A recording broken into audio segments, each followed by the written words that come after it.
Hello everyone, welcome back to my channel माँ वंदना chemistry classes. Last हमने almost 3 या 4 month पहले वीडियोस देखी थी, वो भी थी 11th और 12th क्लासेस के लिए।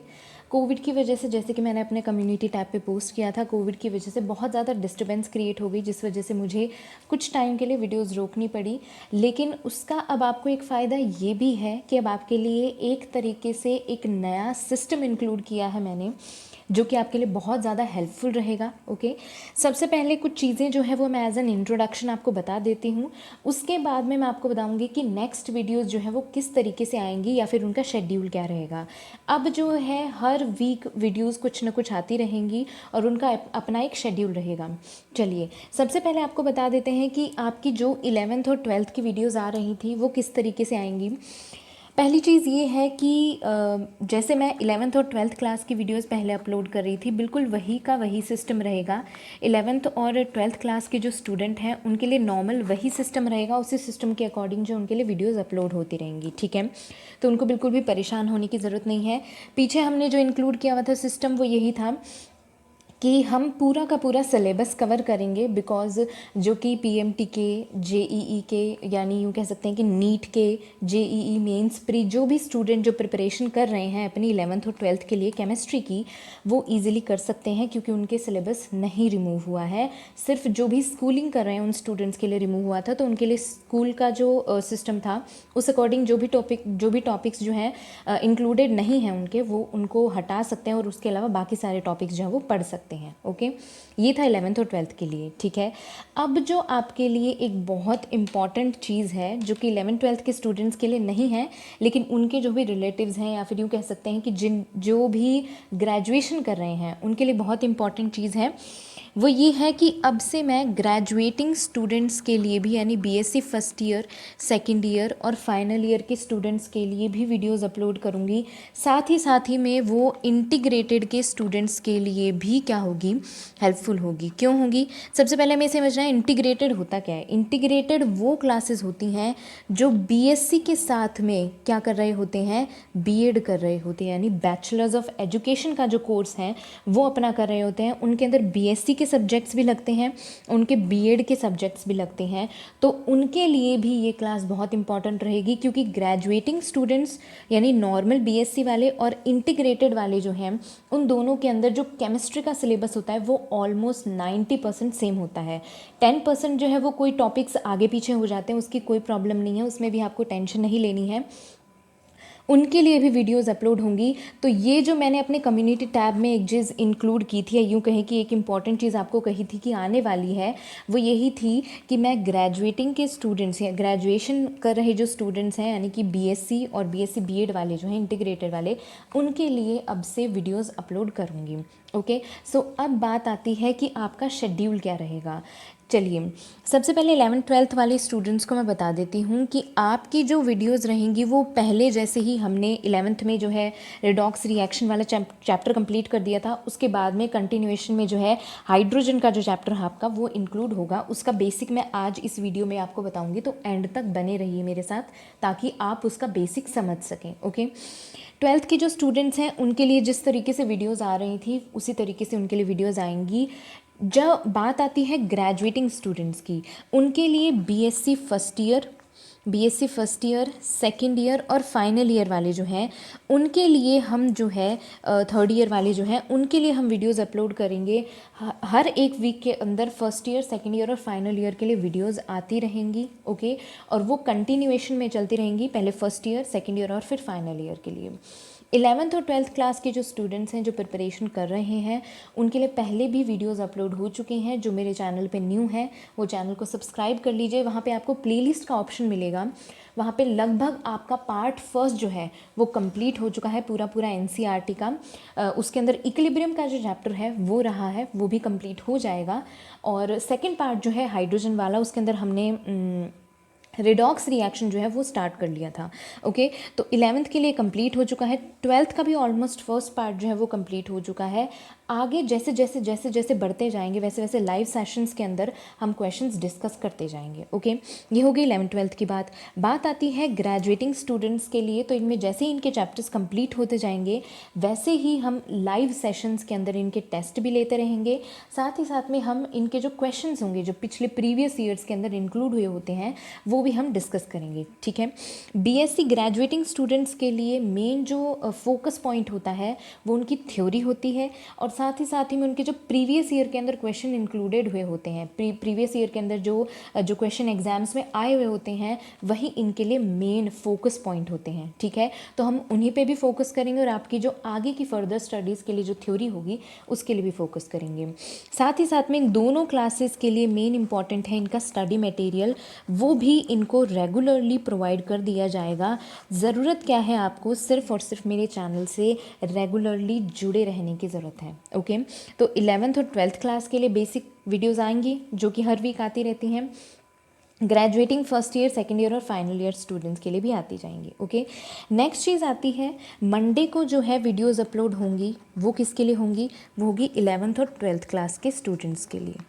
ओके, देन वेडनेसडे को अपलोड होगी, that is going to be for BSc first year.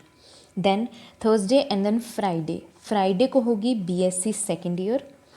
Saturday and then Sunday को होगी संडे को वीडियोज़ अपलोड होंगी, वो होंगी फाइनल ईयर के स्टूडेंट के लिए। तो अपना अपना क्लास जो है वो ध्यान रखिए। 11th-12th वालों को मंडे को बिल्कुल एक्टिव रहना है, जैसी वीडियोज़ आए स्टडी कर लेनी है, और आपके पास में पूरा वीक रहेगा आपको उस टॉपिक से रिलेटेड जो भी आपके पास में बुक्स हैं, ठीक है, जो हेल्पर बुक्स हैं आपके पास में, उन बुक से आपको उनके टॉपिक के क्वेश्चंस कर लेने हैं। ओके, देन वेडनेसडे को first year, then second year and then final year के जो स्टूडेंट है, थर्ड ईयर के जो स्टूडेंट्स हैं, उनके लिए वीडियोज़ आती रहेंगी। ओके, अब बात ये आती है कि बहुत से स्टूडेंट इस कन्फ्यूजन में होंगे कि हमारा मीडियम तो हिंदी है, हमारा मीडियम तो इंग्लिश है, तो 11th और 12th क्लास के अंदर भी जो मैंने पीछे वीडियोज़ अपलोड किए उनको कोई प्रॉब्लम नहीं हुई है हिंदी और इंग्लिश से रिलेटेड, इसीलिए बिल्कुल वही सिस्टम आपके लिए रहेगा। ये जो क्लासेस होंगी ग्रेजुएटिंग स्टूडेंट्स की, ये हिंदी प्लस इंग्लिश दोनों मीडियम के अंदर चलेंगी, तो आपको कोई भी प्रॉब्लम नहीं आएगी उसको समझने में। हिंदी मीडियम भी चलेगा और वो इंग्लिश मीडियम भी चलेगा। Okay, so don't get worry about that thing कि आप इंग्लिश मीडियम के हैं या आप हिंदी मीडियम के हैं। हिंदी मीडियम वाले सोचते होंगे कि हम इंग्लिश में कैसे पढ़ेंगे, तो कोई प्रॉब्लम नहीं आएगी। बाईलिंगुअल होगी ये, हिंदी और इंग्लिश दोनों के अंदर आपके जो है पॉइंट्स होंगे वो सारे के सारे समझा दिए जाएंगे। ओके, सो ये था मेन आपका इंट्रोडक्शन कि किस तरीके से अब आगे वीडियोस अपलोड होंगी। नेक्स्ट चीज़, अब हमने लास्ट जो है क्लास 11th की वीडियो अपलोड की थी जिसके अंदर हमारा रिडॉक्स रिएक्शन वाला जो चैप्टर था वो कंप्लीट हो चुका था। ओके, अब हम चैप्टर स्टार्ट कर रहे हैं, दैट इज़ हाइड्रोजन।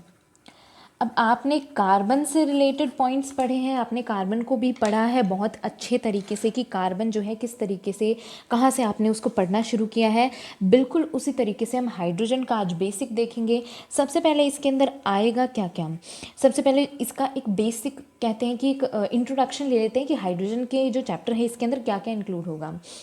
इसके अंदर सबसे पहले इसकी पोजीशन के बारे में, यानी हाइड्रोजन की पोजीशन पीरियोडिक टेबल के अंदर क्या है, ठीक है।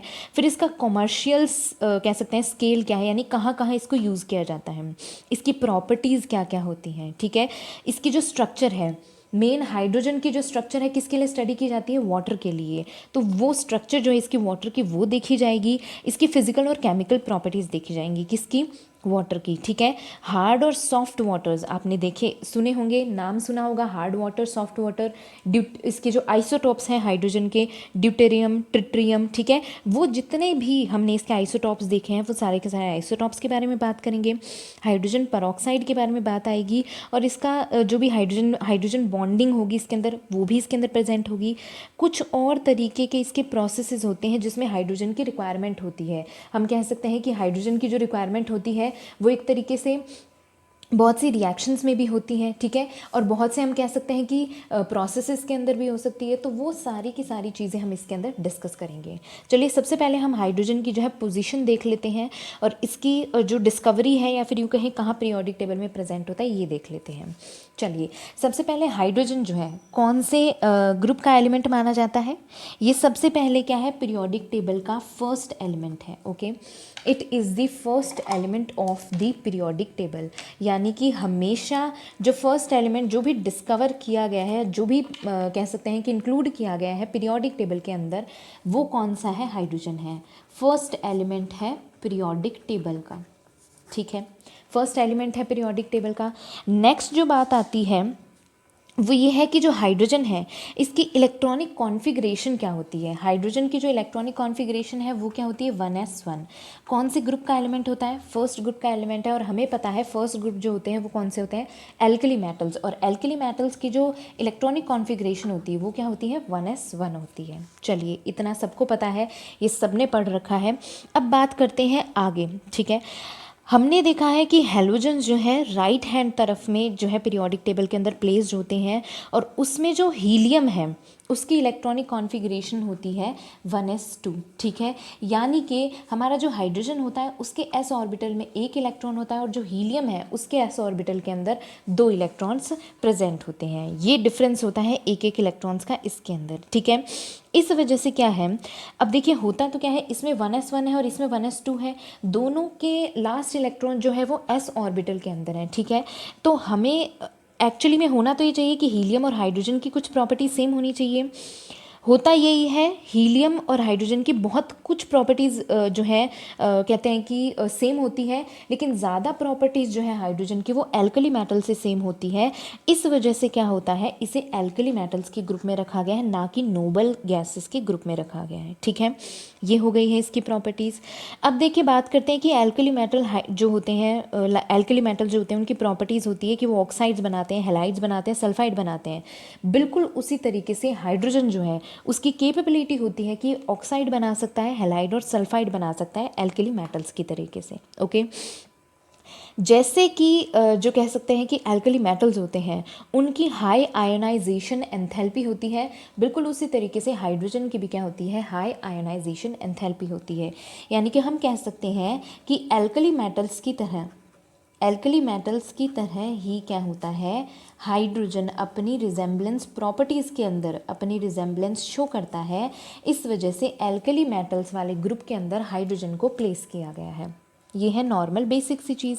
ओके, अब बात करते हैं कि जो हमारा हाइड्रोजन है वो और कौन कौन सी प्रॉपर्टीज़ जो हैं वो मैच करता है किसके साथ में? एल्कली मेटल्स के साथ में। तो वो प्रॉपर्टीज़ हैं उसमें से एक ही है कि इनकी जितने भी हम कह सकते हैं एल्कली मेटल्स हैं वो क्या बनाते हैं? हाइड्राइड्स बनाते हैं, ठीक है। हाइड्राइड्स के साथ में वो क्या करते हैं? बहुत ज़्यादा लार्ज नंबर में कोवलेंट कंपाउंड्स बनाते हैं। बिल्कुल उसी तरीके से हाइड्रोजन जो है वो भी पॉसिबिलिटी यही रखता है कि वो मोर देन 1 कोवलेंट कंपाउंड्स बना सके। ओके, हेलोजन्स में आप सबको मालूम ही है, हेलोजन्स में मोस्टली क्या बन सकेंगे? HCl, HBr, HI, ठीक है।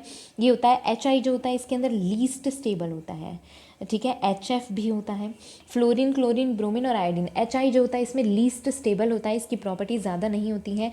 ये सारे जो है ज़्यादा स्टेबल होते हैं। HI लेस स्टेबल इसलिए होता है बिकॉज आयोडीन का इसके अंदर साइज़ बहुत ज़्यादा बड़ा होता है और हाइड्रोजन जो है इसका साइज़ इसके अंदर क्या होता है? काफ़ी छोटा होता है, जिस वजह से इनकी जो बॉन्ड स्ट्रेंथ होती है वो बहुत ज़्यादा वीक होती है। इसलिए दोनों आपस में जो है एक अच्छी बॉन्डिंग नहीं बना पाते हैं।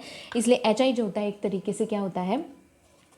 वीक कंपाउंड होता है compare to that with others. Okay, next चीज़ आती है कि इनके जितने भी कंपाउंड्स बनते हैं, यानी हाइड्रोजन जो है इसके जितने भी कंपाउंड्स बनते हैं वो सब एल्कली मेटल्स के तरीके से अलग अलग बिहेवियर शो करते हैं, ठीक है।